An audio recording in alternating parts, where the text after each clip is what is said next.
দরজায় যায় থামবা, থেমে চোখ বন্ধ করে মাথাটা নিচু করে চিন্তা করবা আমার ঘরের ভিতরে একটা কুকুর আছে। আর কুকুর মানুষ দেখলে কি করবে? গেউ গেউ করবে।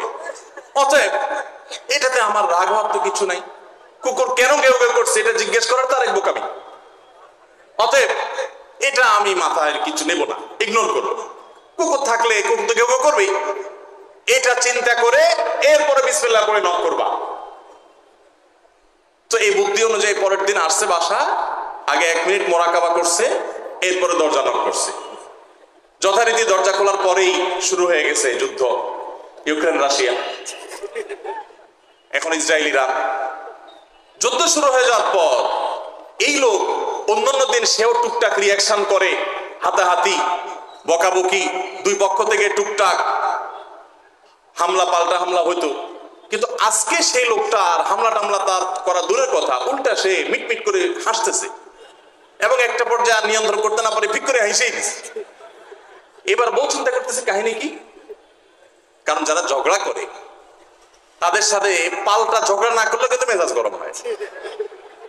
কদিন আগে শুনছেন না পত্রিকা যে এক মহিলা স্বামীরে ডিভোর্স দিছে কেন? কারণ স্বামী ঝগড়া করে না। কদিন আগে পত্রিকা দেখছেন। এই মহিলা যখন দেখছে স্বামী হাসে দিছে, সে এবার ঝগড়া করে থামায় বলতেছে, ঠান্ডা মাথায় বলছে কাহিনী কি বলতো, তুমি হাসতেছো কেন? বল না না কিছু না কিছু। সে তো বলবে না। স্বামী মনে করছে হয়তো অন্য কোনো কাহিনী আছে, কোনোভাবে উদ্ধার করতে পারে নাই। পরের দিন আবার সেম কাহিনী, আবারও হেসে দিচ্ছে। মহিলা চিন্তা করছে ব্যাপার কি? বলে না আজকে তো তোমার একদিন কি আমার একদিন, বলতেই হবে তোমার। কেন তুমি হাসতেছো? আমার ঝগড়ার বিনিময়ে তুমি ঝগড়া না করে হাসতেছো, অপমান করতেছো। আমার ঝগড়ার কোনো দাম নাই? আমি কি কথা বলতেছি না, এগুলো কোনো মূল্য নাই? যখন চেতে যাচ্ছে এবার বলতেছে শোনো, তুমি যেহেতু জোরই করতেছো তাইলে আমি বলি, আমি গেছি এক হুজুরের কাছে, হুজুর আমার এই বুদ্ধি শিখাই দিছে, আমি সেই বুদ্ধি অনুযায়ী চিন্তা করি। এখন আমি চোখের সামনে যখন চিন্তা করি যে কুকুর গেউ করতেছে, আমার হাসি আসে। বউ চিন্তা করে কি বললা তুমি? তাহলে তুমি এই মনে করো আমারে? এবার থেকে বেচারে ঝগড়া করার আগেই তার থেমে যায়, চিন্তা করে হায় হায় আমি ঝগড়া করলে তো সে মনে মনে আমার ওইটা চিন্তা করে। যতগুলো বিবাহ নিবন্ধন হয়, যতগুলো বিবাহ রেজিস্ট্রেশন হয়, তালাকের পরিমাণ তার সাথে টেক্কা দিয়ে আগাচ্ছে, এরকম ভয়াবহ একটা অবস্থা আমরা বিরাজ করছে। অতএব আমাদের দাম্পত্য জীবনে, আমাদের পারিবারিক জীবনে সুখ এবং শান্তির জন্য কোরআন এবং হাদিসের আলোকে আমি কয়েকটি টিপস যতটুকু সম্ভব হয় সংক্ষেপে আপনাদের সামনে আলোচনা করতে চাই। তার আগে কোরআনে কারীমের একটি আয়াত আমি পেশ করতে চাই। আল্লাহ রাব্বুল আলামিন কোরআনে কারীমে ইরশাদ করেছেন, ومن آياته أن خلق لكم من أنفسكم أزواجا لتسكنوا إليها وجعل بينكم مودة ورحمة إن في ذلك لآيات لقوم يتفكرون। আল্লাহ বলেছেন তোমাদের পুরুষদের মধ্য থেকে তোমাদের স্ত্রীগণকে সৃষ্টি করা হয়েছে। এর মানে সকল স্বামী থেকেই সকল স্ত্রী সৃষ্টি হয়নি। এর মানে প্রথম মানুষ আদম আলাইহিস সালাম থেকে প্রথম নারী, প্রথম পুরুষ আদম থেকে প্রথম নারী হাওয়াকে আল্লাহ তাআলা সৃষ্টি করেছেন তার বাম পাজরের হাড় থেকে। এরপর প্রত্যেকেই স্বতন্ত্রভাবে সৃষ্টি হয়েছেন। তো এই যে সৃষ্টি হয়েছে, আল্লাহ তাআলা বলেছেন কেন এটা করা হয়েছে। আদম আলাইহিস সালামকে সৃষ্টি করেছেন, তিনিই তো যথেষ্ট ছিলেন। আবার নারী হিসেবে হাওয়াকে কেন সৃষ্টি করলেন? আল্লাহ বলেছেন লিতাসকুনু ইলাইহা, যাতে করে তোমরা প্রশান্তি লাভ করতে পারো, একে অন্যের মাধ্যমে তোমাদের দুনিয়ার জীবনটা উপভোগ্য হয়, তোমরা যেন সুখে স্বাচ্ছন্দ্যে জীবন কাটাতে পারো, তোমরা যেন সুখে থাকতে পারো। এই আয়াত থেকে বোঝা গেল দাম্পত্য জীবনে সুখে থাকা এটা জীবনের সুখের অন্যতম মানদণ্ড। যার দাম্পত্য জীবনে সুখী না, সে অনেক সম্পদশালী হতে পারে, অনেক প্রভাবশালী হতে পারে, অনেক পদের অধিকারী হতে পারে, অনেক বড় দায়িত্বশীল হতে পারেন, অনেক বড় নেতা হতে পারেন, অনেক বড় পরিচিত পপুলার মানুষ হতে পারেন। তিনি সুখী না। সুখের অন্যতম বড় একটা প্যারামিটার হলো দাম্পত্য জীবনে সুখী হওয়া, স্বাচ্ছন্দ্যশীল হওয়া। তো নবী করিম সাল্লাল্লাহু আলাইহি সাল্লাম তিনি আমাদেরকে এমন কিছু নির্দেশনা দিয়ে গেছেন যেগুলো অনুসরণ করলে দাম্পত্য জীবনে আমরা সুখী হতে পারবো ইনশাআল্লাহ তাআলা। আল্লাহ বলেছেন জাআলা বাইনাকুম মাওয়াদ্দাতান ওয়া রাহমা, স্বামী স্ত্রীর মধ্যে আল্লাহ রাব্বুল আলামিন ভালোবাসা এবং সম্প্রীতি সৃষ্টি করে দিয়েছেন। দেখুন স্বামী স্ত্রীর মধ্যকার যে সম্প্রীতি, বিবাহের মাধ্যমে বৈবাহিক জীবনে যে সম্প্রীতি হয়, যে ভালোবাসা হয়, বিবাহিত মানুষরা জানেন এই ভালোবাসা আল্লাহ তাআলা অন্য কোনো মাধ্যমে দান করেন না, অলৌকিক। শুধুমাত্র বিবাহের বন্ধনটা হওয়ার সঙ্গে সঙ্গে পরস্পর প্রতি যে আন্তরিকতা হয়, যে ভালোবাসা হয়, এটা পৃথিবীতে বিরল। অবৈধ সম্পর্ক, বিবাহ ছাড়া যে সমস্ত রিলেশন হয় সেগুলোতে এই ধরনের ভালোবাসা, প্রকৃত সম্প্রীতি এগুলো কল্পনাও করা যায় না।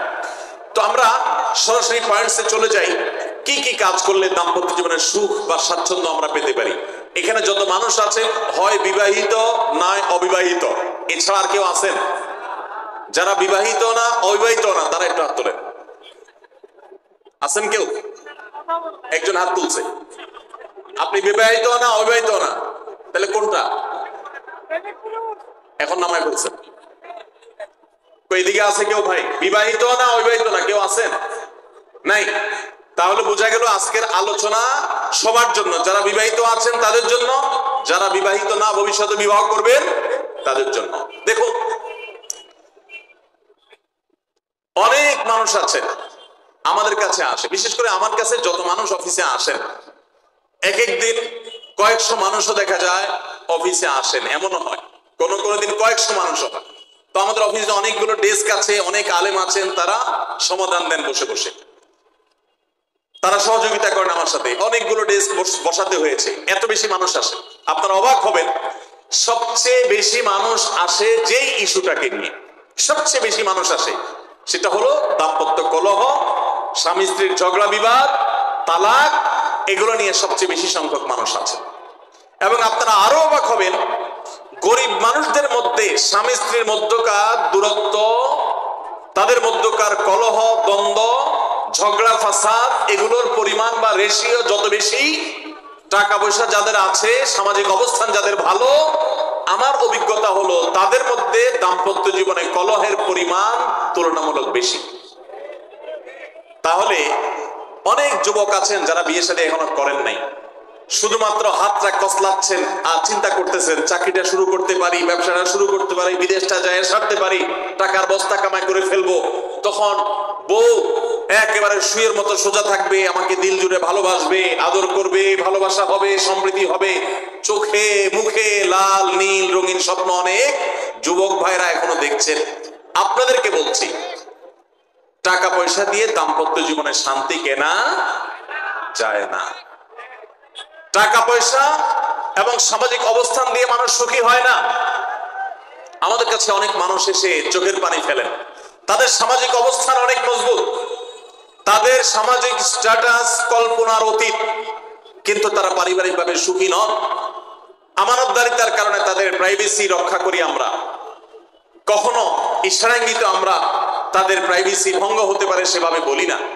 কিন্তু আমরা রেশিওটা আপনাদের সামনে পেশ করছি এই জন্য, আপনারা যারা হাত কসলাচ্ছেন, যারা বেকার যুবক আছেন, যারা স্টুডেন্ট আছেন, যারা মনে করছেন যে টাকা পয়সা কামাই করে বস্তা ভরি, তারপরে আমি বিয়ে শাদী করে ফেললে সুখের সাগরে হাবুডুবু খাবো, আমি এরকম দেশ বিদেশ ঘুরতে থাকবো, এই রঙিন স্বপ্ন যারা দেখছেন তাদেরকে বলছি, বিশ্বাস করুন, সুখের সাথে এই টাকা পয়সা এবং সামাজিক অবস্থানের সম্পর্ক আপনি যতটা আছে মনে করেন বাস্তবে ততটা নাই। তাহলে কিসের সম্পর্ক?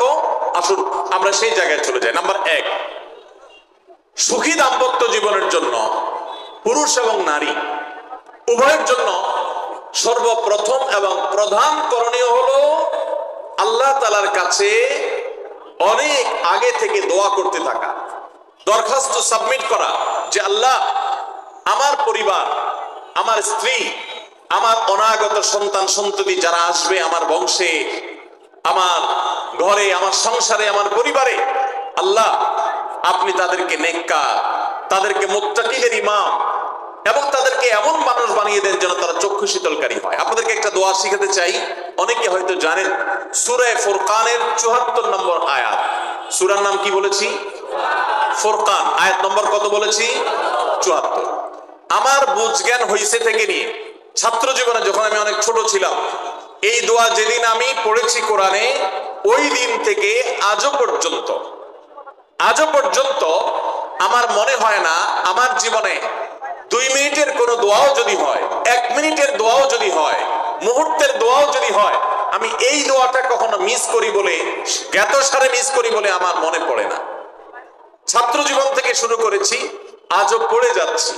আলহামদুলিল্লাহ, আল্লাহর কাছে শুকরিয়া আদায় করে আপনাদেরকে বলতে পারি, এই দোয়ার সুফল আমি নিজের চোখে দেখেছি, আমি নিজে ভোগ করছি। এজন্য আপনাদেরকে আমি বলতে চাই, বিবাহিত হন কিংবা অবিবাহিত হন, আপনার দাম্পত্য জীবনের সুখের জন্য সর্বপ্রথম এবং প্রধান করণীয় হলো এই দোয়া।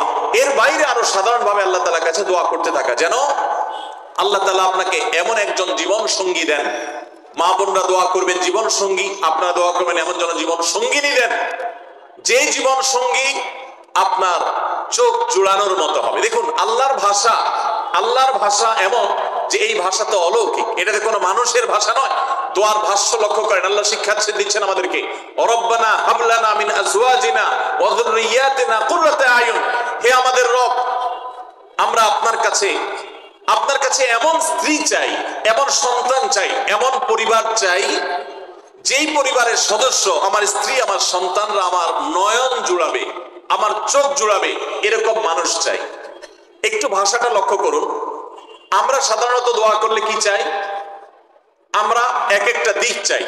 ধরুন আপনার স্ত্রী মাশাআল্লাহ অনেক সুন্দরী, অপূর্ব সুন্দরী, তিনি আল্লাহ তাআলা তাকে অনেক রূপ লাবণ্য দিয়েছেন, কিন্তু তার যদি চরিত্রটা খারাপ হয়, তাহলে এই স্ত্রী কি আপনার নয়ন জুড়াবে, চোখ জুড়াবে, চক্ষু শীতলকারী হবে?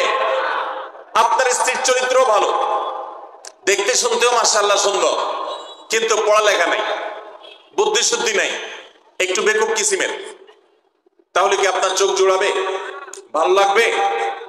আপনার স্ত্রী শিক্ষা দীক্ষাও আছে, জ্ঞান গরিমায় মাশাআল্লাহ তিনি ভালো, রিচ, সমৃদ্ধ, আবার চেহারা সুন্দর, আবার তার মধ্যে তার চরিত্রের সমস্যা নেই, কিন্তু সমস্যা কি? সমস্যা ধরুন তার ভিতরে এমন রোগ আছে, শারীরিক রোগ, যেই রোগের কারণে আপনার জন্য সেটা বড় কঠিন পরিস্থিতির মুখোমুখি হতে হয়। ধরুন দুরারোগ্য কোনো ব্যাধি আছে, মরণ ব্যাধি আছে, এমন কোন রোগ আছে যেটা কারণে আপনাকেও সাফার করতে হয়, তাহলে এই স্ত্রী কি আপনার চোখ জোড়াবে? ঠিক একই কথা স্বামীর ক্ষেত্রে প্রযোজ্য, সন্তানের ক্ষেত্রে প্রযোজ্য। আল্লাহ তাআলা এমন একটা শব্দ শিক্ষা দিয়েছেন, দেখুন আল্লাহর কাছে চাইতেও জানতে হয়। উল্টাপাল্টা দোয়া করলে দোয়া পূরণ হয়ে যাবে, কবুল হয়ে যাবে, কিন্তু আপনার কাজ হবে না। অনেক যুবক আছে আল্লাহর কাছে দোয়া করে, আল্লাহ বেশি না, লাখ পাঁচেক টাকা চাই। কত? লাখ পাঁচেক। অনেক যুবক লিখে দেয় আমাদেরকে, হুজুর দোয়া করবেন বেশি না, আমি আল্লাহর কাছে লাখ পাঁচেক টাকা চাই। আল্লাহরে টার্গেট দিয়ে দিছে, কত লাগবে? 5 লাখ। কেন? একটা বাইক কিনবে। যুবক মানুষ রাস্তাঘাটে বাইক ছাড়া চললে ভালো লাগে না, আর একটা ভালো সেট কিনবে, না হলে ফেসবুক স্ট্যাটাস ভালো করে দেওয়া যায় না, ছবি তুলে দেওয়া যায় না। সাইফুল্লাহ ভাই ছবি তুলে দিতে বলছেন না মাহফিলে, ছবি তোলা যায় না। আর কিছু টাকা দিয়ে ছোটখাটো একটা দোকান কিছু একটা করবে, বিয়ে শাদীর ব্যবস্থা করবে, বাস, বেশি কিছু চাই না।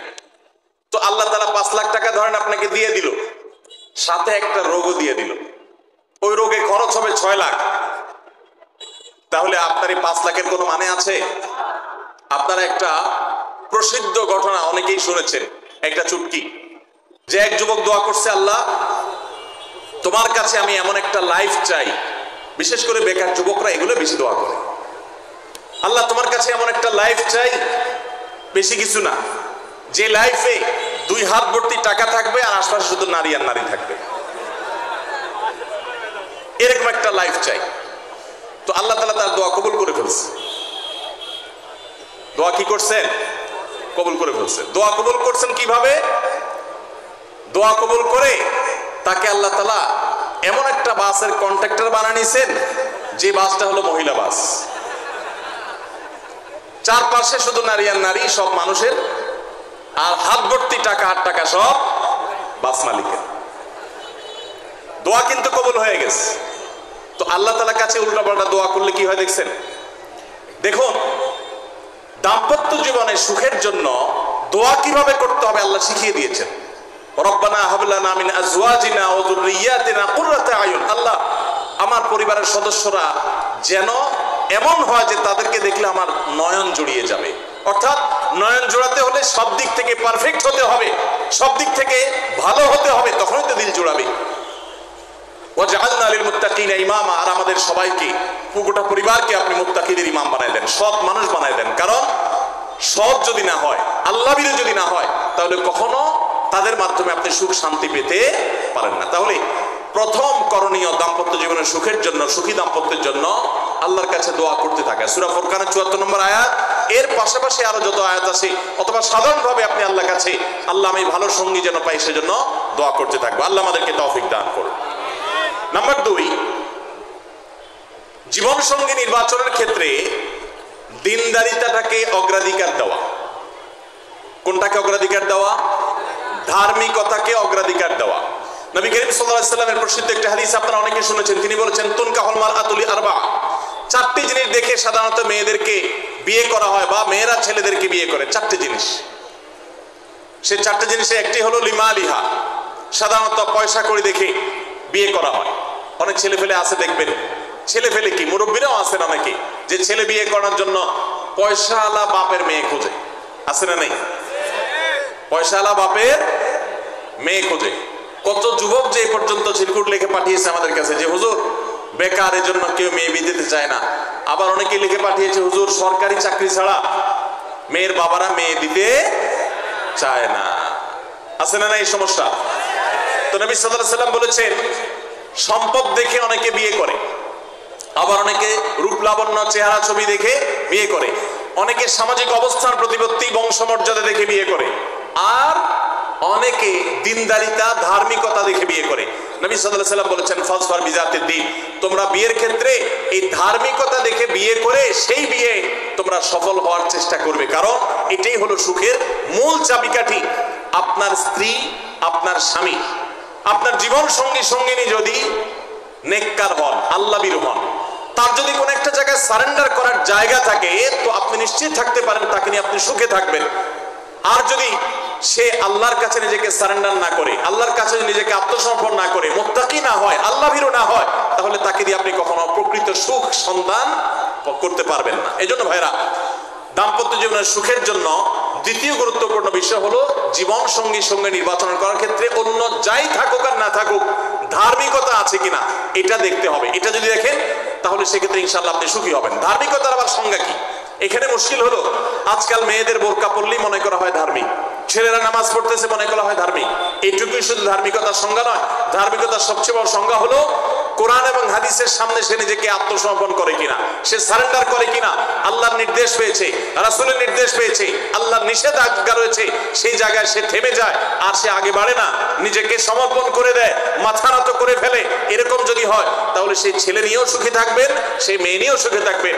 আমি বিশেষ করে মেয়ের বাবারা যারা নিজের মেয়ে বিয়ে দেওয়ার জন্য সরকারি চাকরিজীবী খুঁজেন, পয়সাওয়ালা খুঁজেন, বিভিন্ন বড় বড় পদে থাকা মানুষগুলোকে খুঁজে বেড়ান, আমি তাদেরকে বলি, আপনার মেয়ের জন্য ফজর নামাজের সামনের কাতারে থাকা যুবকগুলোকে খুঁজে বের করেন। এই যে যুবকরা চিৎকার করছে, সবাই ফজর নামাজ পড়েন? আল্লাহ সব যুবককে ফজর নামাজ জামাতের সাথে পড়ার তৌফিক দান করুন। ভাইরা আমার, যেই ছেলে আল্লাহকে ভয় করে, যেই ছেলের ভিতরে কোরআন এবং হাদিসের কাছে আত্মসমর্পণ করার মতো মানসিকতা আছে, এই ছেলে আর যা হোক তার স্ত্রীকে কখনো কষ্ট দিবে। যেই মেয়ে কোরআন হাদিসের কাছে নিজেকে সমর্পণ করেছে, কোরআন হাদিস যেহেতু স্বামীকে শ্রদ্ধা করতে বলে, এই মেয়ে কখনো স্বামীর প্রতি অশ্রদ্ধা করবে না। অতএব দাম্পত্য জীবনের অনেক গুরুত্বপূর্ণ একটা পয়েন্ট হলো এটা, যে আপনি তার রূপ লাবণ্য, সামাজিক অবস্থান, সম্পদ, পয়সা কড়ি এগুলো দেখেন বা না দেখেন, প্রধান বিবেচ্য বিষয় হবে তার ধার্মিকতা। এটা যদি দেখেন ইনশাআল্লাহ দেখবেন যে আপনি সুখে থাকবেন। আল্লাহ তাআলা আমাদের সবাইকে এই দিকটাকে বিবেচনা করে আমাদের দাম্পত্য জীবনকে গড়ে তোলার তৌফিক দান করুন। তৃতীয় যে পয়েন্টটি বলতে চাই তা হলো, দাম্পত্য জীবনের সুখের মূল মন্ত্র হলো সবর এবং শুকর।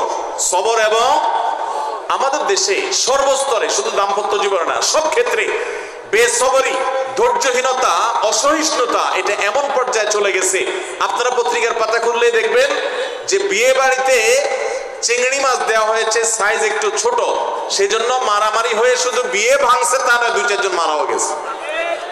শোনেন না আপনারা? মানে 4-5 দিন আগে নিউজ দেখলাম যে বিয়ের অনুষ্ঠানে সামান্য একটু কথা কাটাকাটিকে কেন্দ্র করে মেয়ের ভগ্নিপতি না খুব নিয়ারেস্ট একজনকে পিটিয়ে মেরেই ফেলেছে। ভাইরা আমার, এই ধরনের ঘটনা আপনারা শুনেন না? ঘরে ঘরে অসহিষ্ণুতা এবং ধৈর্যহীনতা। আমি একটা কথা প্রায় বলি, আপনারা কি জানেন কিয়ামতের ময়দানে আল্লাহর কাছে বান্দা কোন আমল করলে হিসেব ছাড়া জান্নাতে যাবে? জানেন কেউ?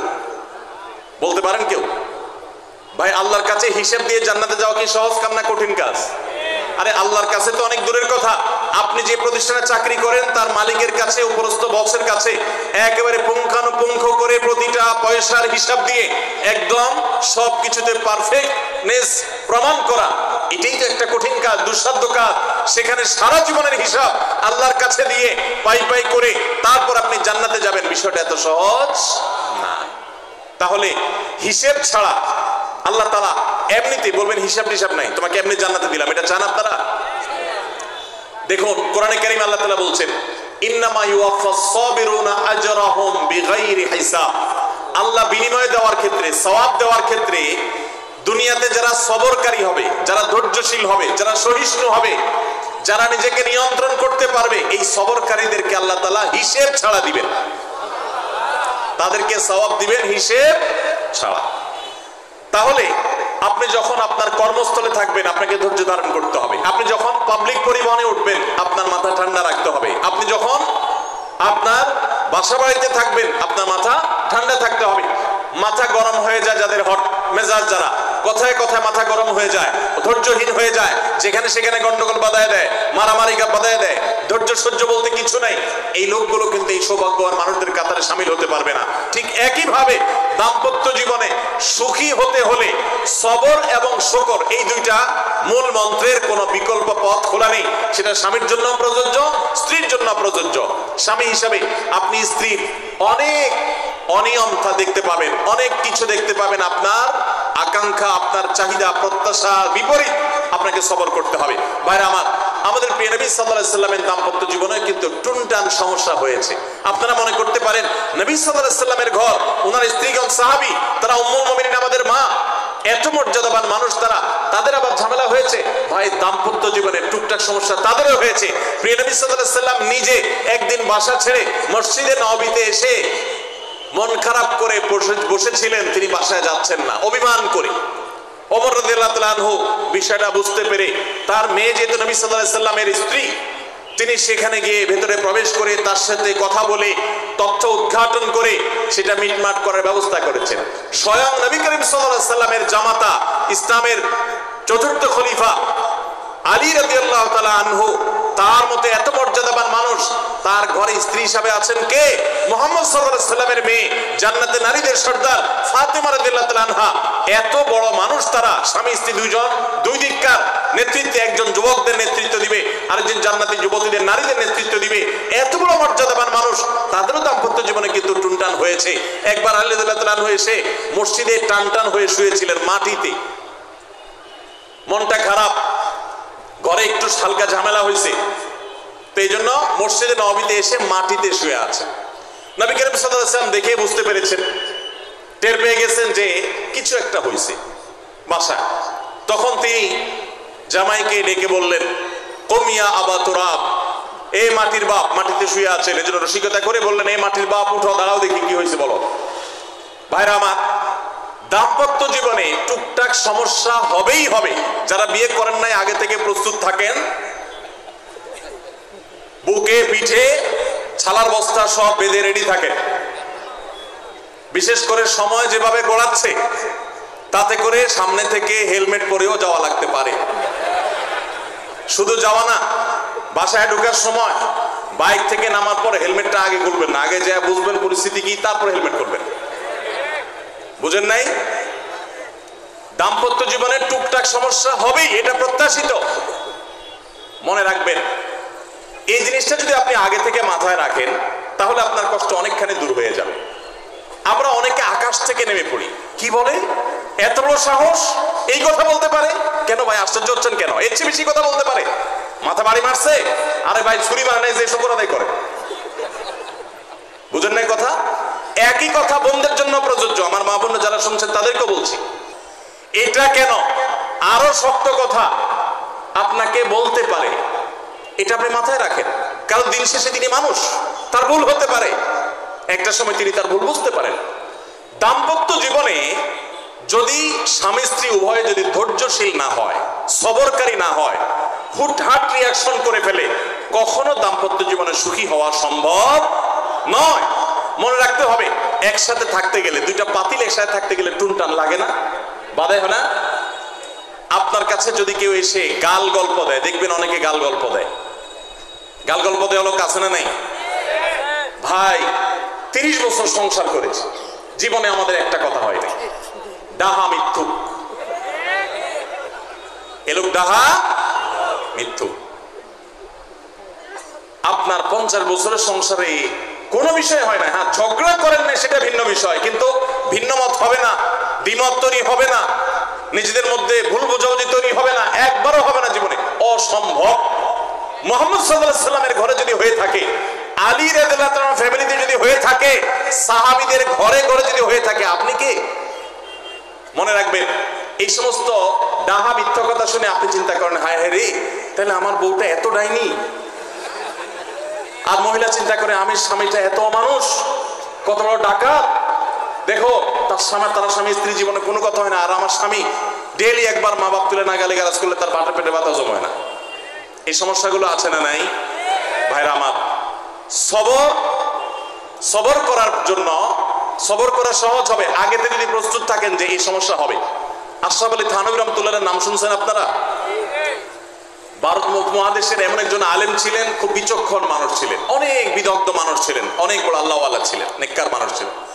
তো থানভী রাহমাতুল্লাহর কাছে এক লোক এসে বলল, হুজুর, আমার বাসায় যখনই যাই দরজাটা খুলতে দেরি, আমার মাথার উপরে আকাশ ভেঙে পড়তে দেরি নেই। যেটাই করি, বাজার করে এনে তার হাতে দিলেও রাগ, রাখলেও রাগ, আমার সাথে সারাদিন শুধু ঘেউ ঘেউ করে। হুজুর, আর সহ্য করতে পারি না, আমার কোনো দোয়া দুরুদ আমল শিখাই দেন যে আমার এই বাসার অত্যাচারটা যেন থামে। তো থানভী রাহমাতুল্লাহ বললেন যে, শোনো, তোমার একটা বুদ্ধি শিখাই দেই, দোয়া দুরুদ না। বুদ্ধি হলো, এখন থেকে বাসায় গিয়ে দরজা নক করবা, যে নক করার আগে 1 মিনিটের মোরাকাবা করবা। কি করবা? মোরাকাবা বুঝেন? ধ্যান, ধ্যান। এটা কল্পনার জগতে ডুবে যাবা 1 মিনিটের জন্য, জাস্ট 60 সেকেন্ড। কি ধ্যান করবা? দরজা যায় থামবা, থেমে চোখ বন্ধ করে মাথাটা নিচু করে চিন্তা করবা, আমার ঘরের ভিতরে একটা কুকুর আছে। আর কুকুর মানুষ দেখলে কি করবে? ঘেউ ঘেউ করবে। অতএব এটাতে আমার রাগ হওয়ার তো কিছু নাই, কুকুর কেন ঘেউ ঘেউ করছে এটা জিজ্ঞেস করার তার এক বোকামি। অতএব এটা আমি মাথায় কিছু নেব না, ইগনোর করবো। কুকুর থাকলে কুকুর তো ঘেউ ঘেউ করবেই, এটা চিন্তা করে এরপরে বিসমিল্লাহ করে নক করবা। তো এই বুদ্ধি অনুযায়ী পরের দিন আসছে বাসা, আগে 1 মিনিট মোরাকাবা করছে, এরপরে দরজা নক করছে। যথারীতি দরজা খোলার পরেই শুরু হয়ে গেছে যুদ্ধ, ইউক্রেন রাশিয়া, এখন ইসরায়েলিরা। যুদ্ধ শুরু হয়ে যাওয়ার পর এই লোক অন্যান্য দিন সেও টুকটাক রিয়াকশন করে, হাতাহাতি, বকাবকি, দুই পক্ষ থেকে টুকটাক হামলা পাল্টা হামলা হইতো, কিন্তু আজকে সেই লোকটা আর হামলা টামলা তার করা দূরের কথা, উল্টা সে মিটমিট করে হাসতেছে এবং একটা পর্যায়ে আর নিয়ন্ত্রণ করতে না পারে ঠিক করে হেসেই দিচ্ছে। এবার বউ চিন্তা করতেছে কাহিনী কি, কারণ যারা ঝগড়া করে তাদের সাথে পাল্টা ঝগড়া না করলে কিন্তু মেজাজ গরম হয়। কদিন আগে শুনছেন না পত্রিকা যে এক মহিলা স্বামীর ডিভোর্স দিছে, কেন? কারণ স্বামী ঝগড়া করে না। কদিন আগে পত্রিকা দেখছেন। এই মহিলা যখন দেখছে স্বামী হাসে দিছে, সে এবার ঝগড়া করে থামায় বলতেছে, ঠান্ডা মাথায় বলছে, কাহিনী কি বলতো, তুমি হাসতেছো কেন? বল না না কিছু না, কিছু। সে তো বলবে না, স্বামী মনে করছে হয়তো অন্য কোনো কাহিনী আছে, কোনোভাবে উদ্ধার করতে পারে না। পরের দিন আবার সেম কাহিনী, আবারও হেসে দিচ্ছে। মহিলা চিন্তা করছে ব্যাপার কি, বলে না আজকে তো তোমার একদিন কি আমার একদিন, বলতেই হবে তোমার। কেন তুমি হাসতেছো? আমার ঝগড়ার বিনিময়ে তুমি ঝগড়া না করে হাসতেছো, অপমান করতেছো, আমার ঝগড়ার কোনো দাম নাই, আমি কি কথা বলতেছি না, এগুলো কোনো মূল্য নাই। যখন চেতে যাচ্ছে এবার বলতেছে, শোনো, তুমি যেহেতু জোরই করতেছো, তাইলে আমি বলি, আমি গেছি এক হুজুরের কাছে, হুজুর আমার এই বুদ্ধি শিখাই দিছে, আমি সেই বুদ্ধি অনুযায়ী চিন্তা করি, এখন আমি চোখের সামনে যখন চিন্তা করি যে কুকুর ঘেউ করতেছে, আমার হাসি আসে। ও চিন্তা করে, কি বললা তুমি? তাহলে তুমি এই মনে করো আমারে? এবার থেকে বেচারে ঝগড়া করার আগেই তার থেমে যায়, চিন্তা করে হায় হায় আমি ঝগড়া করলে তো সে মনে মনে আমার ওইটা চিন্তা করে। বুঝতে পারছেন? দাম্পত্য জীবনে একটু বুদ্ধিশুদ্ধি করে না চললে, শুধুমাত্র সোজা হয়ে দোয়া দরুদ পড়বেন আর সব সোজা হয়ে যাবে, শুরুর মধ্যে এত সোজা না, একটু বুদ্ধিশুদ্ধি খাটায় চলতে হয় এবং সবর করতে হয়। এই যে ভদ্রলোক যদি সবর না করতেন তাহলে মারামারি কাটাকাটি করে কখনো সমাধান হয় না। স্বামী স্ত্রী উভয়কেই আমরা এই যে ঘটনা বলেছি, এই ঘটনার মাধ্যমে কাউকে ছোট করার উদ্দেশ্য না, জাস্ট বোঝানোর উদ্দেশ্য। এটা বিপরীত দিক থেকেও হতে পারে যে আমরা সবর করতে হবে দাম্পত্য জীবনে।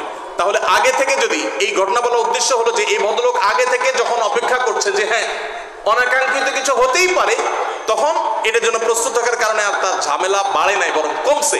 এখন আপনি যদি আগে থেকে প্রস্তুত থাকেন, দাম্পত্য জীবন টুকটাক সমস্যা হবেই, দুই ঘরে দুইজন মানুষ একসাথ হয়েছি, বহু কিছুতে গরমিল হবে। অতএব আমরা সবর করব, ধৈর্য ধারণ করব, ভালো দিনগুলো দেখব।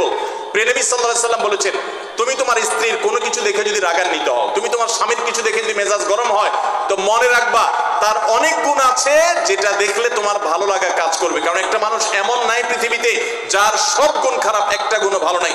একজন আস্ত ডাকাতও যদি হয়, আস্ত পাপিষ্ট মানুষও যদি হয়, খারাপ মানুষও যদি হয়, তার ভিতরও কোনো না কোনো ভালো গুণ অবশ্যই আছে। তোমার স্ত্রী, তোমার স্বামীর মধ্যে কোনো না কোনো ভালো গুণ আছে, তুমি সেই গুণটা খুঁজে বের করো এবং সেটাকে কল্পনা করো, তাহলে তোমার মধ্যে তৃপ্তি আসবে, সমৃদ্ধি আসবে, ভালো লাগা কাজ করবে। এই জন্য ভাইরা, দাম্পত্য জীবনের সুখ শান্তির জন্য সবর এবং শুকর। শুকর হলো যে যা পেয়েছি আলহামদুলিল্লাহ, এর চাইতে যদি খারাপ কিছু হতো, এর চাইতে যদি মন্দ কিছু হতো। অনেক বোনরা আমাদের কাছে আসেন, আমরা তাদেরকে বলি দেখুন আপনার স্বামীটা হয়তো অমানুষ, সে আপনাকে গালিগালাজ করে কিন্তু চরিত্রহীন না। অনেকের স্বামীটা খুব ভদ্র কিন্তু চরিত্রহীন, ব্যবহার ভালো করে চরিত্রহীন, তাদের কষ্ট আপনার চাইতে কম না। অনেকের স্বামী খুব ভদ্র কিন্তু বেকার, দুই পয়সা কামাই করতে পারে না, সারাদিন ঘরে বসে বসে খায় আর শ্বশুরবাড়ি থেকে যৌতুক এনে না খায়, নিশ্চয় আপনি তার চাইতে ভালো আছেন। মানুষ এভাবে যখন ভালো দিকগুলো চিন্তা করবে তখন তার ভিতরে শুকর আসবে। তাহলে দাম্পত্য জীবনে সুখ শান্তির জন্য তৃতীয় কারণে হলো সবর এবং শুকরের চর্চা করা। আল্লাহ আমাদের সবাইকে তৌফিক দান করুন। 4 নম্বর হলো স্বীকৃতি দিতে জানা। অনেক লোক আছে নিজেকে খুব শিয়ানা মনে করে, স্বামী হয়ে বউ তারিফ করতে রাজি না, বউ হয়ে স্বামীর তারিফ করতে। দাম্পত্য জীবনের সুখের জন্য একে অন্যের তারিফ করার কোনো বিকল্প নাই। প্রিয় নবী সাল্লাল্লাহু আলাইহি সাল্লাম তার স্ত্রীদের তারিফ করতেন, প্রশংসা করতেন। আয়েশা রাদিয়াল্লাহু তাআলা আনহাকে বলেছেন যে আয়েশা, তোমার অবস্থানটা হলো খাদ্যের মধ্যে সারিদ নামক একটা বিশেষ খাদ্য আছে, রুটি এবং গোশতের ঝোল মিছিয়ে আরবরা খায়। নবী সাল্লাল্লাহু আলাইহি সাল্লাম বলেছেন, সারিদ এই খাদ্যটা যেরকম খুব প্রিয় অন্য সব খাদ্যের চাইতে আমার কাছে, অন্য সব নারীদের চাইতে তুমি আমার কাছে সেরকম প্রিয়। আপনারা জানেন স্বামী স্ত্রী একে অন্যের সাথে মিথ্যা কথা বলা, বউয়ের সাথে মিথ্যা কথা বলা, মিথ্যা কথা বলে সব ধরনের মিথ্যা কথা না, পামপট্টিমূলক মিথ্যা কথা বলা, প্রশংসামূলক মিথ্যা কথা বলা, এটা জায়েজ আছে। মিথ্যা কথা বলা কোথাও কিন্তু জায়েজ নাই। মিথ্যা কথা বলা ইসলামের জঘন্য অপরাধ। কিন্তু স্বামী স্ত্রী পরস্পরের সাথে প্রশংসামূলক, যেটাকে সহজ বাংলায় পামপট্টি বললাম, এই পামপট্টিমূলক বা প্রশংসামূলক মিথ্যা কথা বলা জায়েজ আছে। কিরকম?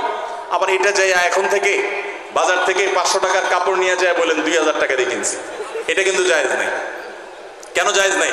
কারণ কোনোভাবে যদি ওই 500 টাকার ট্যাগ মহিলা ধরে ফেলতে পারে তাহলে মায়ের কিন্তু একটাও নিচে পড়বে না, বলবে মিথ্যুকের পুত মিথ্যুক, সারা জন্মে কাম করে আসছস, তাইলে ওইরকম মিথ্যা কথা বলা যাবে না।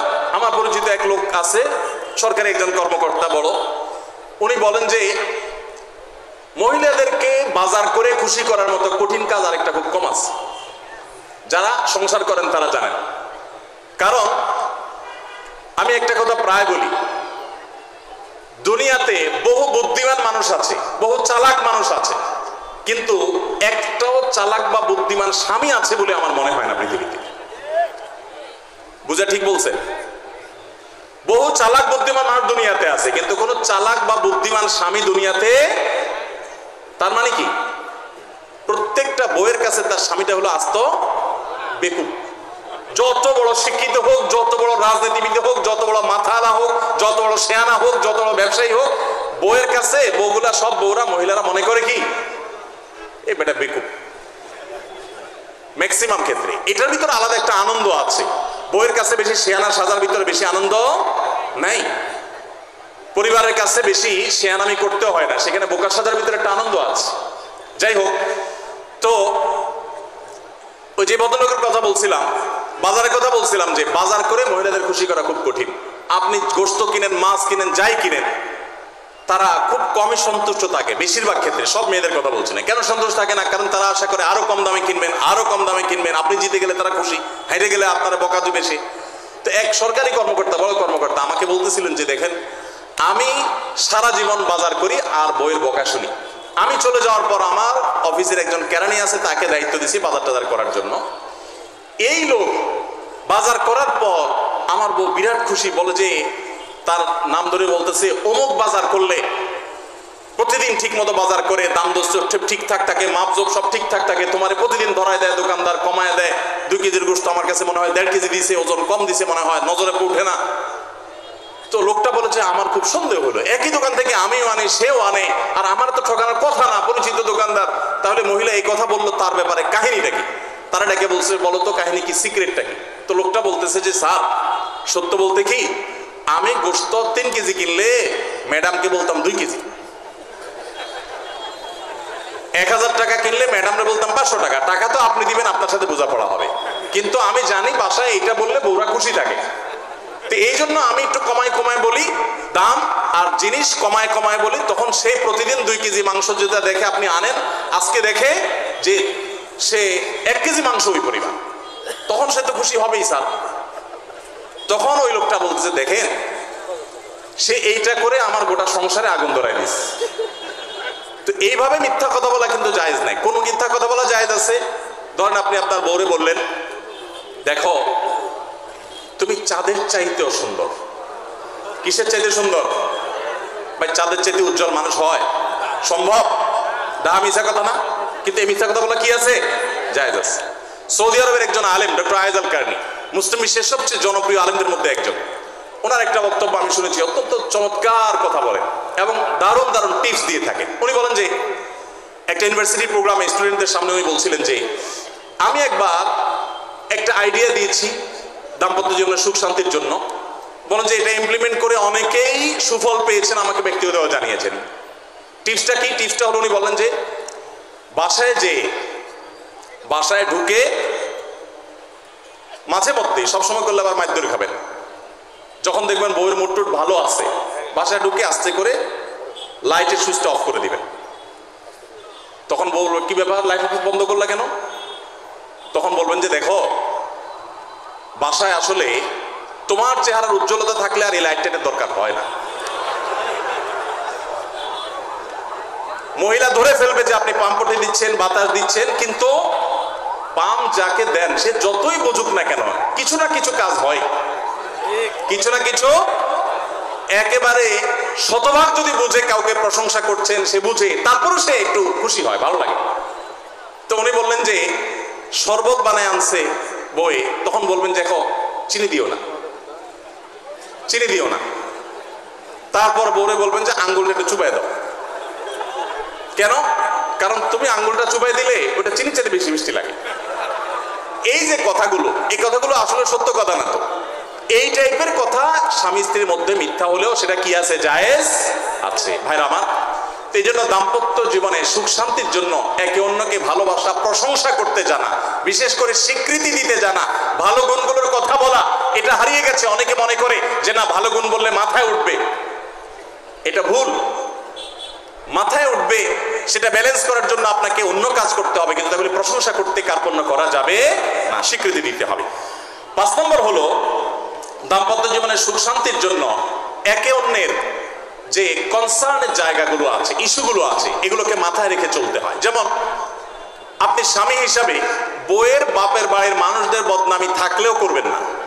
তারা কৃপণ, তারা অনেক সমস্যা আছে, এগুলো থাকলেও বউয়ের কাছে করবেন না। কারণ কোনো মেয়ের কাছে নিজের বাপ মা, নিজের ভাই বোনের কোনো দোষ শুনতে ভালো লাগে। আপনি তার কাছে বললে সমাধান হবে না, তো বরং অশান্তি বাড়বে। তাহলে কি লাভ? আপনি এগুলো ভেতরে ভেতরে রাখেন, সবকিছু বলতে যান না। এবং তাদের পারলে আরো প্রশংসা করেন যে আমার শাশুড়ির রান্নাটা খুব ভালো, মাশাআল্লাহ, আমার শ্যালকের এই গুণটা খুবই ভালো, আমার শালিকার ওই গুণটা ভালো। যত বেশি তার বাপের বাড়ির তারিফ করবেন, দেখবেন যে আপনার ঘর পুরাই শান্তি। ঠিক একইভাবে মা বোনরা যারা আছেন, তারা স্বামীদের দুর্বল পয়েন্টগুলোকে মাথায় রাখবেন। যে কথা বললে স্বামী স্ত্রী উভয়বার জানেন যে যেটা বললে তার মনে কষ্ট হয়, সেটা তাকে বলবেন না। অনেক মহিলা আছে বাহিরের রান্নার তারিফ শুনলে তার মাথা নষ্ট হয়ে যায়, আছে না নেই? যে ঘরে এসে বাহিরের রান্নার তারিফ শুনতে চাই না। তাহলে বাইরে রান্না ভালো হইলেও ওইগুলোকে ভালো বলবেন না, চুপচাপ থাকবে, মিথ্যা বলার দরকার নেই। তাহলে এই বিষয়গুলো মাথায় রেখে চলা যায়, কি বললে তার কষ্ট হয়, ইনশাল্লাহ এতে দাম্পত্য জীবনে সুখ শান্তি হবে। এর পাশাপাশি 6 নম্বর হলো সময় দেওয়া। আজকাল দাম্পত্য জীবনের সবচেয়ে বড় সমস্যা হলো, তরুণ বন্ধুরা ভালো করে শুনে রাখেন, বিয়ে যারা করবেন ভবিষ্যতে আরো ভালো করে শুনে রাখেন, এই মোবাইল ফোন আমাদের দাম্পত্য জীবনকে ধ্বংস করার অন্যতম কারণ। অতএব আল্লাহর ওয়াস্তে মোবাইলগুলোকে নিয়ন্ত্রণ করেন, মোবাইলগুলোকে নিয়ন্ত্রণ করেন। বাসায় ঢোকার আগে মোবাইলের গলা চেপে বন্ধ করেন, এরোপ্লেন মোড করেন। ফ্যামিলিকে একান্তে কিছু সময় দেন। সারাক্ষণ খাচ্ছেন মোবাইল টিপতে টিপতে, ওই যে কৌতুক আছে না, যে মোবাইল টিপতে টিপতে খাচ্ছে, খায়া ডাইল মনে করে পানি ঢেলে নিচে পাতে। খাওয়ার সময় এবার চিন্তা করতে বলতেছে যে কি দিয়ে রান্না করছো, লবণ দাও না ডাইলে, আসলে ঢেলে নিচে কি পানি। তো মোবাইল টিপতে টিপতে যদি মানুষ সংসারে স্বামী স্ত্রী একে অন্যের সাথে সময় কাটায়, তাহলে দাম্পত্য জীবনে অশান্তি নিশ্চিত। যত অশান্তি এবং যত ঝগড়া, যত ভুল বোঝাবুঝি আমাদের ফ্যামিলিগুলোতে হয়, এর অন্যতম প্রধান কারণ হলো এই মোবাইল এডিকশন, মোবাইল আসক্তি। স্বামী বলেন স্ত্রী বলেন উভয় একান্তে স্বামী স্ত্রী বাসা বাড়িতে অবস্থান যতদিন করবেন, ব্যবসা বাণিজ্য কাজ কাম আল্লাহর হস্তে, এগুলো সব জমা রেখে তারপর স্বামী স্ত্রী একে অন্যকে সময় দিবেন, ইনশাআল্লাহ দাম্পত্য জীবনে সুখ শান্তি আসবে। 7 নম্বর পয়েন্ট হলো, যেটা আমি একটু আগে বলে ফেলেছি, সেটা হলো অন্যের সুখের মিথ্যা গল্প শুনতে যাবেন না। অর্থাৎ আপনার কাছে কেউ যদি বলে দোস্ত বলিস না, তোর ভাবি তার রান্না তার আচরণ, এই যে গল্পগুলো দিবে না, এগুলো শুনবেন না। সাথে সাথে বলবেন যে বেটা হয় চাপাবাজি করতেছে, আর না হলে শয়তান এগুলো আমাকে শোনাচ্ছে আমাকে অশান্তি সৃষ্টি করবার জন্য। মহিলাদের ক্ষেত্রে এটা প্রযোজ্য, যে অনেক মহিলা এসে বলবে ভাবি আপা কি বলবো, আর আপনার ভাই এত কেয়ারিং, কি যে যত্ন করে আমারে, আমার দিক খুব খেয়াল রাখে, একটু সমস্যা হতে দেয় না, বাইরে গেলে একটু পর পর ফোন দিয়ে মেসেজ দিয়ে খবর নেয়। বুঝবেন যে সাক্ষাৎ শয়তান হাজির হয়ে গেছে। এই লোক হয়তো সৎ উদ্দেশ্যে বলছে, কিন্তু শয়তান তাকে দিয়ে বলাচ্ছে আপনাকে অশান্তিতে ফেলার জন্য। মনে রাখবেন, যারা নিজেদের তারিফ করে তারা হয়তো পজিটিভ মানুষ দেখে তারিফ করে, তাদের সংসারে এমন এমন অশান্তি হয় যেগুলো হয়তো আপনাদের হয় না, শুধুমাত্র শয়তান ওইগুলো আপনার সামনে হাজির করছে। খবরদার, ওইগুলো দেখে খুব সহজেই একে অন্যের প্রতি জাজমেন্ট করতে যাবেন না। তাহলে দাম্পত্য জীবনে সুখ শান্তির জন্য অন্যের সুখের মিথ্যা গল্প শুনতে যাবেন না। যদি সত্য গল্পও হয় তবুও মনে রাখবেন যে হয়তো সে একটা দিক তুলে ধরছে, তাদের আরো চ্যাপ্টার আছে সেটা তারা তুলে ধরছে না, তাদের চাইতে আমরা আলহামদুলিল্লাহ কম সুখে নেই। নিজেদের পজিটিভ গুলো দেখার চেষ্টা করবেন। 8 নম্বর, ক্ষমা করতে শেখা। দেখুন, ক্ষমা করতে না পারলে দাম্পত্য জীবনে কেন কোন জীবনে আপনি কখনো সুখী হতে পারবেন না। সবকিছুকে অনেক বড় করে দেখবেন না, অনেক কিছুকে ক্লোজ করবেন, ছোট করবেন। এবং মনে রাখবেন আল্লাহ তাআলা ক্ষমাশীলকে ভালোবাসেন। কোরআনে আল্লাহ তাআলা একাধিক জায়গা বলেছেন যারা ক্ষমা করে আল্লাহ তাদেরকে ভালোবাসেন। আপনি যদি বলেন যে কতবার ক্ষমা করব, যতবার আপনি আল্লাহর কাছে ক্ষমা আশা করেন, আপনি আপনার স্ত্রীকে, আপনি আপনার স্বামীকে, আপনার জীবন সঙ্গীকে, যে কোনো মানুষকে ততবার ক্ষমা করবেন। আপনি জীবনে একই পাপ কতবার করেন আল্লাহ মাফ করবেন আশা করেন না, তাহলে আপনার আল্লাহর বান্দাকে কেন আপনি ক্ষমা করবেন না? বিধায় ক্ষমা করা এটা শিখতে হবে। কখনো কোনো ভুল হয়েছে বুঝতে পারলে পণ্ডিতি না করে সাথে সাথে ভুল স্বীকার করা জানতে হবে, যে হ্যাঁ এটা আমি ভুল করেছি। হ্যাঁ, এটা স্বীকার করলে সে একটু মাথায় উঠে যাবে, সে একটু লাই পেয়ে যাবে, পাক, কিন্তু এটা একটা ভালো গুণ। পরবর্তীতে এটাকে ব্যালেন্স করতে পারবেন অন্যভাবে, ভুল স্বীকার করবেন। মেয়েদের সাথে বিশেষ করে যখন ঝগড়াঝাটি হয়, কোনো কিছু হয়, মনে করেন ঝগড়া তুমুল আকারে চলে গেছে, এখন আপনার স্ত্রী আপনার মৃত্যুদণ্ড জারি করবেন, জাস্ট এটা বাকি আছে। এই টাইমটাতে আপনি যদি চান যে এই রাগের পারদকে পাতাল থেকে মুহূর্তের ভিতর, আমি আকাশ থেকে মুহূর্তের ভিতরে পাতালে নামায় আনবো, আগুনের সাথে সাথে পানি করব, একটা বুদ্ধি, একটা কাজ করবেন, সাথে সাথে পানি হয়ে যাবে। সেটা কি? এতক্ষণ যা তর্ক করছেন এখন বলেন যে আসলে তুমি ঠিক বলছো, আমারটা ভুল, ব্যাস দেখবেন যে আগুন পানি হয়ে গেছে সাথে সাথে। তো ভুল স্বীকার করতে পারে, এটা শুধু স্বামীরা না, স্ত্রীদের ক্ষেত্রে একই কথা প্রযোজ্য। এটা অনেক বড় একটা গুণ। বিশেষ করে ক্ষমা করতে পারা, ক্ষমা করতে যারা পারে না তাদেরকে আল্লাহ ভালোবাসেন না। আল্লাহ তাআলা বলেছেন যে আল্লাহ তাআলা ক্ষমাশীল মানুষদেরকে ভালোবাসেন। বিধায় আমরা ক্ষমা করতে শিখবো ইনশাআল্লাহ। 9 নম্বর হলো, শয়তান যে সমস্ত জায়গাতে ধোঁকা দেয় এই জায়গাগুলোকে ক্লিয়ার রাখা। যেমন একটা পয়েন্ট বলি, স্বামী স্ত্রীর মধ্যে কিছু কিছু জিনিস প্রাইভেট থাকতে পারে, আপনার স্ত্রী আপনার শ্বশুর বাড়িতে ফোনে কথা বলেছে, কি বলেছে, আম্মা তোমার সাথে কি বলেছে, তোমার আব্বা কি বলেছে, তোমার ভাই কি বলেছে, ব্যক্তিগত বিষয়গুলো খুব বেশি খোঁচাখুচি করে জানতে যাবেন না। এগুলো জানতে গেলে অশান্তি হবে। এবং অনেক সময় দেখা যেতে পারে কোনো কিছু দেখে আপনার সন্দেহ হয়েছে, তাহলে এটা পেটের ভিতর রাখবেন না। আবার খারাপ ভাবে উপস্থাপন না করে সুন্দরভাবে উপস্থাপন করেন যে আমার কাছে এরকম মনে হয়েছে, তাতে সাময়িক ঝগড়া হোক, কিন্তু আপনি ক্লিয়ার হয়ে যাবেন এবং নিজেদের মধ্যে কোনো ঝামেলা থাকবে না। শয়তান বিশেষ করে ওয়াসওয়াসা, কুমন্ত্রণা, সন্দেহের রোগ দিয়া দাম্পত্য জীবনে সবচেয়ে বেশি অশান্তি তৈরি করে। এই জন্য সন্দেহকে কোনো স্থান দিবেন না। যখনই সন্দেহ আসবে বুঝবেন যে শয়তান এটা সৃষ্টি করছে। সর্বশেষ 10 নম্বর হলো, শাসন করার যদি কখনো দরকার হয়, স্বামী হোক আর স্ত্রী হোক বা সাধারণ মানুষের ক্ষেত্রে এটা প্রযোজ্য, রাগের মাথায় কখনো শাসন করবেন না। শাসন করতে হলে মাথা গরম হয়ে গেছে একটু সবর করবেন, ঠান্ডা মাথায় শীতল মাথায় তারপরে শাসন করবেন। যখন রাগ উঠছে তখন কিছু বলতে যাবেন না। আপনার রাগ উঠছে আজকে, আপনি নিয়ত করেন আগামী 24 ঘন্টা পর এটার আমি বিচার করব, একটা বিহিত করব, এটার আমি কিছু একটা করে ছাড়বো। 24 ঘন্টা টাইম নেন, ইনশাআল্লাহ আপনি নিশ্চিত থাকেন 24 ঘন্টা পর যদি আপনি এটা নিয়ে বসেন, তাহলে আপনার এই বসাটা অনেক বেশি হবে ন্যায়সঙ্গত। এটাতে কোনো প্রকার সীমালঙ্ঘন থাকবে না, রাগের চোটে অন্যায় আচরণ হবে না, জুলুম হবে না, বাড়াবাড়ি হবে না, যথাযথ শাসন হবে। যেই কোনো মানুষের ক্ষেত্রে এটা প্রযোজ্য। আপনার এটা ছেলে এমন কোন অন্যায় কাজ করছে, আপনি এখন তাকে মাথা হট হয়ে গেছে, এখন শাসন করতে গেলে জুলুম হয়ে যেতে পারে, একটু সবর করেন, সময় নেন, দেখবেন রাগটা প্রশমিত হয়ে লেভেলে চলে আসছে। এরপরে যদি শাসন করেন দেখবেন জুলুম হবে না।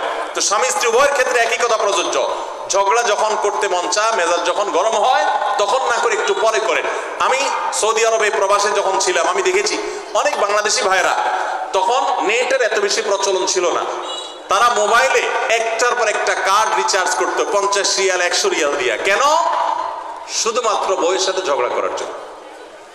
কিসের জন্য? কারণ কথা বলতেছে, মনে করেন কোন একটা বিষয় নিয়ে তুমুল বিশ্বযুদ্ধ বেঁধে গেছে দুইজনের, এখন এই পাশ থেকে ওই পাশ থেকে কথা চালাচালি, ঝগড়াঝাড়ি চলতেছে, চিল্লানি চেঁচামেচি, হঠাৎ করে লাইন কেটে গেছে, ব্যালেন্স শেষ, দৌড় দিয়ে চলে গেছে দোকানে, এই তাড়াতাড়ি একটা কার্ড দেন ভাই, তাড়াতাড়ি রিচার্জ করতেছে। কেন?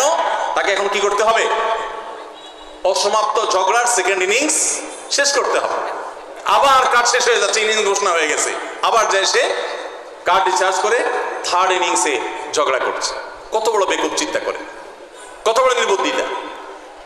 এই ঝগড়াটা স্বামী স্ত্রী দুই জায়গায় থাকেন, ফোনে যদি ঝগড়া হয়, আমি বুদ্ধি দেই যে ফোনটা যখনই দেখলেন যে ঝগড়া শুরু হয়ে গেছে, তখন সাথে সাথে মোবাইলটা অফ করে ফেলা, অফ করে 3 দিন মাত্র রাখেন, অন্য একটা নাম্বার বাটন ফোন দিয়ে আপাতত অফিসের কাজ কাম ছাড়েন, আর বউয়ের সাথে যোগাযোগের নাম্বারটা 3 দিনের জন্য বন্ধ রাখেন। 3 দিন পরে মোবাইলটা আস্তে করে ওপেন করেন। এবার নিয়তি করেন যে ঝগড়া এটাই হবে, বউরে বলবেন দেখো তোমার সাথে ঝগড়া এখানে এই পর্যন্ত থামতেছে, আমরা এখান থেকে আবার শুরু করবো ইনশাল্লাহ 3 দিন পর। 3 দিনের বিরতি দিচ্ছি, যুদ্ধবিরতি, যথারীতি 3 দিন পরে আমরা আবার শুরু করব।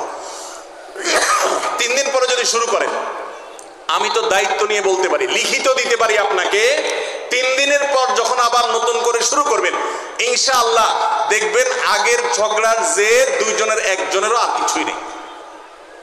এখন বউরে যদি বলেন 3 দিন পরে ফোন দিয়ে বলেন হ্যাঁ বলো তুমি জানি কি বলতেছিলা, দেখবেন যে আর কথা খুঁজে পায় না। আর আপনিও যদি বলেন যে হ্যাঁ আমি জানি কি বলতেছিলাম, দেখবেন এখন ঝগড়া করে জুত পাবেন না, গিয়ার একেবারে নরমালে চলে আসছে। এই জন্য ভাইরা, রাগ যখন হয় ওই টাইমটাতে ঝগড়াঝাটি করতে হয় না। তাহলে সেক্ষেত্রে দাম্পত্য জীবনে অশান্তি থেকে অনেকখানি বাঁচা যায়। যে ঠিক আছে আমরা ঝগড়া করবো, এই বিষয়ে আমরা এখন কথা বলবো না, কালকে কথা বলবো, একটু অপেক্ষা করেন, উভয়ের জন্য সেখানে কল্যাণ থাকবে। আল্লাহ তাআলা আমাদের সবাইকে এসব বিষয়গুলোকে দেখে মেনে চলার তৌফিক দান করুন। আমি আবারও বলছি এই 10টা পয়েন্ট। নাম্বার 1, দাম্পত্য জীবনের সুখ শান্তির জন্য আল্লাহ তাআলার কাছে অনবরত সূরা ফুরকানের 74 নম্বর আয়াতে যে দোয়াটা আছে, রব্বানা হাব লানা মিন আজওয়াজিনা ওয়া যুররিয়াতিনা কুররাতা আয়ুন ওয়াজআলনা লিল মুত্তাকিনা ইমামা, এই দোয়া এছাড়া সাধারণভাবে আল্লাহর কাছে দোয়া করতে থাকে, আল্লাহ জীবনে যেন সঙ্গী হিসেবে যাকে পাবো সে যেন আল্লাহ ভীরু হয়, মুত্তাকি হয়, ভালো মানুষ হয়।